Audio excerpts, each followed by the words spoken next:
সামনে আসেন, সামনে এসে বসেন।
বিজয়ের মাঝে পৌঁছাতে গিয়ে তাইফের মাটিতে বুকের তাজা রক্ত ঝরিয়েছে। খুব জনহুর ময়দানে তার কবর শহীদ হয়েছে। সে আবু তালিবের পাহাড়িয়া জেলখানায় একটি নয়, দুইটি নয়, দীর্ঘ 3টি বছর বন্দী কারারুদ্ধ মানবতার জীবন গ্রহণ করেছে। আমরা সেই মহামানবের প্রতি সকলের শুকরিয়া গুরুপূর্বক সালাম করছি, সকলের করছি সাল্লাল্লাহু আলাইহি ওয়াসাল্লাম। সম্মানিত হাজিরিন, আল্লাহ তাআলা আমাদেরকে যারা আছি বা আমাদেরকে বলেছে খাজানাতুল কোরআন, এই দুনিয়ার বক্তারা যখন তোমরা মানুষের সামনে কথা বলবা তখন কোরআন থেকে বলবা। কোরআন থেকে বলতেছে কেন?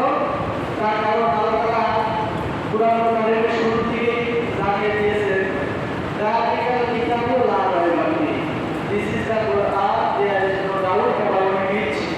এটি এমন একটি কিতাব যে কিতাবের ভিতরে কোনো ভুল নাই, কোনো সন্দেহ নাই, কোনো সন্দেহের অবকাশ মাত্র নাই। এই জন্য আল্লাহ তাআলা কোরআন থেকে কথা বলতে বলেছে। আর বিশ্বনবী বলেছেন, মা ক্বালা বিহি সাদাকা, যারা দুনিয়ায় কোরআন দিয়ে কথা বলে তারা দুনিয়ায় সবচেয়ে বেশি সত্য কথা বলে। জোরে আল্লাহু আকবার। এই জন্য প্রত্যেকটা কথা কোরআন থেকে বলবো ইনশাআল্লাহ। আল্লাহ রাব্বুল আলামিন বলেন, ইয়া আইয়ুহাল্লাযীনা আমানু কুলু মিন তাইয়্যিবাতি মা রাযাকনাকুম ওয়াশকুরু লিল্লাহি ইন কুনতুম ইয়্যাহু তা'বুদুন। আল্লাহ বলতে, ইয়া আইয়ুহাল্লাযীনা আমানু, হে ঈমানদারেরা, আমি তোমাদেরকে যে পাক পবিত্র জিনিস দিয়েছি, হে ঈমানদারেরা, তোমরা যদি আমার ইবাদতকারী হয়ে থাকো, আমি আল্লাহ তোমাদের যে পাক পবিত্র জিনিস দিয়েছি সেগুলো তোমরা খাও এবং ওয়াশকুরু লিল্লাহ, শুধুমাত্র কেবলমাত্র একমাত্র শুকরিয়া করো আমি আল্লাহ। তাহলে শুকরিয়া আদায় করতে হবে না? আমরা খাবার খাওয়া শেষে শুকরিয়া আদায় করবো কার?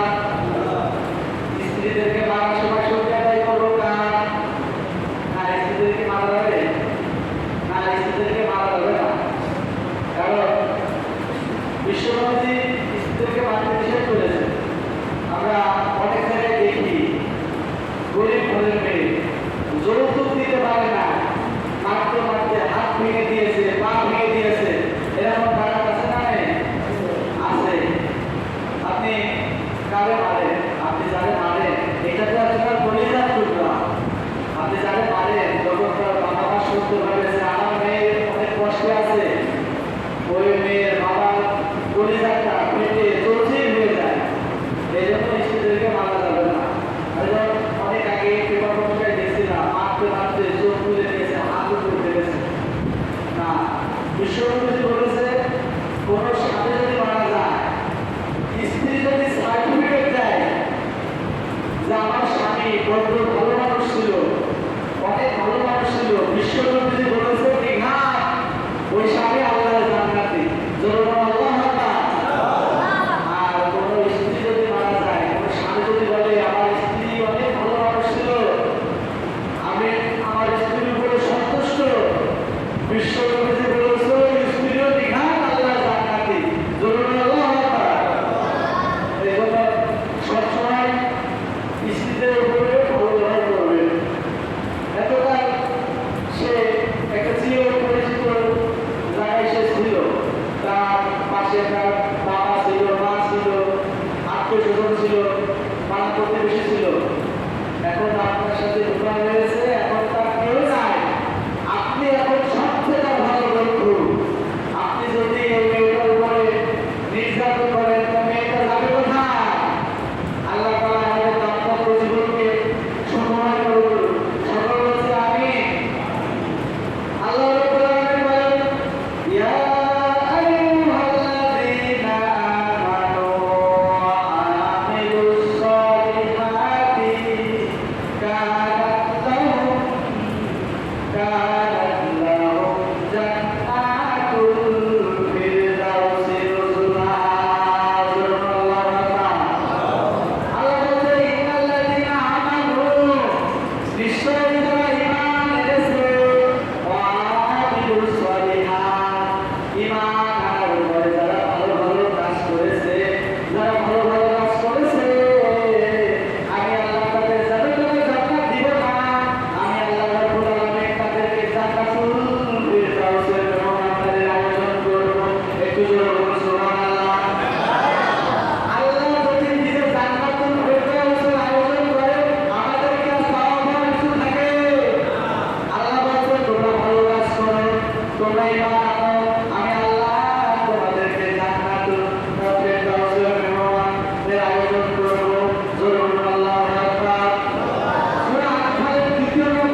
বিশ্বনবীজি সামনে বসে রেখে ইমানের ঘোষণা দিল। এই বলতে বলতে যুবকটি যুদ্ধের ময়দানে ঝাঁপিয়ে পড়ল। একাধারে অনেককে হত্যা করেছে, নিজেও হত্যা হয়েছে। বিশ্বনবীজি যুদ্ধ শেষে একে একে লাশ পরিদর্শন করতেছে। বিশ্বনবীজি দেখতেছে তার সাহাবীদের লাশ, তার আত্মীয় স্বজনের লাশ, তার কাছে মানুষের লাশ। একে একে যুবকটির লাশটাও বিশ্বনবীজির সামনে চলে এসেছে। বিশ্বনবীজি ঘোড়াটা বরফ করে দিয়ে আকাশের দিকে আঙ্গুলি সংকেত করে বলতেছে, ও যুবক, তোমার আমলনামায় এক ওয়াক্ত নামাজ নাই, রমজান মাসের একটা রোজা তুমি রাখতে পারো নাই, আল্লাহর রাস্তায় একটা টাকা তুমি দান করতে পারো নাই। ও যুবক, আমি বিশ্বনবী সাক্ষী দিচ্ছি, দেখার তুমি আল্লাহর জান্নাতি। বিশ্বনবী যদি কারো জান্নাতি বলে, সে কি জাহান্নামী হয়ে যাবে? না। আমরা বিভিন্ন জায়গায় কথা বলতে যাই, অনেক সময় বলতে বলে যাওয়া হয় যে কথা বলা যাবে না। আচ্ছা বলুন তো, একটা কথা বলতেছি না, আল্লাহ আমি মুমিন, আমি ইমানদার, আমার এই মাথা প্রতিদিন ফজরে, জোহরে, আসরে, মাগরিবে, এশা, তাহজ্জুদে, তাহাজ্জুদে যে মহান রব্বুল আলামিনের দরবারে মাথাটা সেজদা অবনত করেছি, এই মহান রব্বুল আলামিন ছাড়া দুনিয়ার কারো কাছে আমরা মাথা নত করতে পারি না। অনেকে বলে হুজুর বুজুর্গ দিনকাল খুব খারাপ, বৃষ্টি যেদিকে ছাতা ধরবে সেদিকে।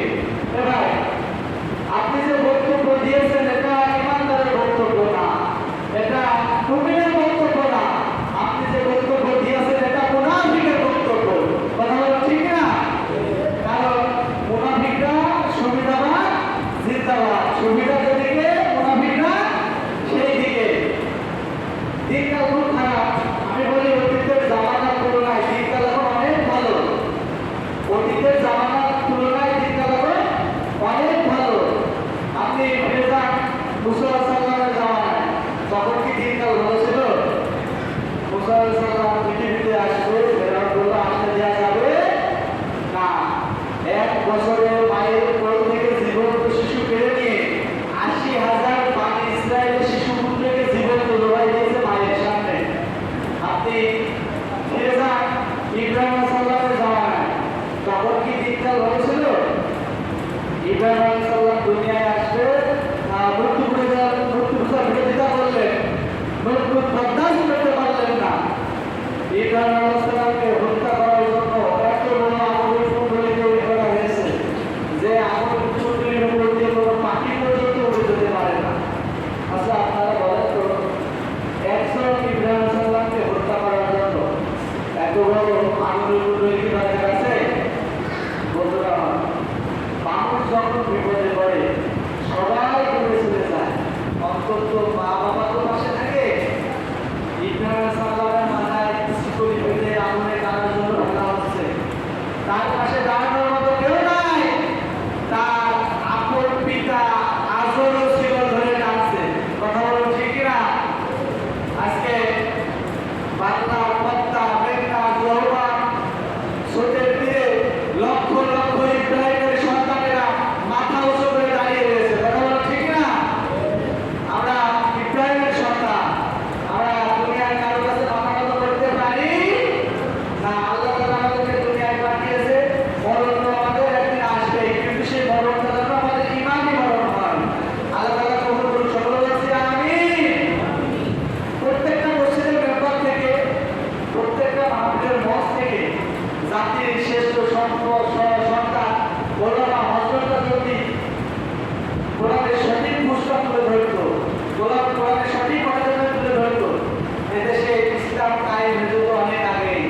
আসে আমরা শুধু যাবই না, গায়ের জামা